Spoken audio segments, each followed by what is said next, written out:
কিছে হাতে কিছে? কি কাজ করছো? হাতে কিছে? হাতে তরকারি কাটতে গিয়ে হাতটা কাটতে ফেলছি। এবার ঠিক আছে। কাজ আমার হাত করো। কেটে গেছে, আপনি বলতেছেন আপনি ঠিক আছে? কি রান্না করছো আগে? বাসায় গেস্ট আছে, কি রান্না করছো? দেখি। রান্না তো করছি, হাত কাটা থাকলেও তো রান্না করতে হবে। কি রান্না করছো? রান্না করছি গরুর মাংস, তারপর আছে এটা হচ্ছে কুমড়া বড়া, হুম, তারপর এখানে আছে হচ্ছে ভর্তা, হুম। আর তারপরে এখানে কি এই যে করছো? এটা হচ্ছে বেলে মাছ, আর এটা হচ্ছে পাট শাক।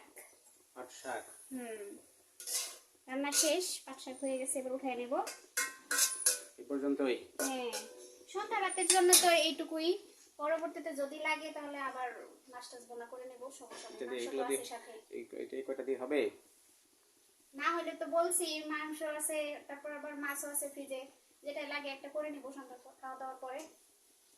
হয়ে যাবে না? হুম, এটা এইটাকে খোলা যাবে না, গরম না এটা। এটা মাত্রই নামাইছি, যত লাগে অনেক গরম।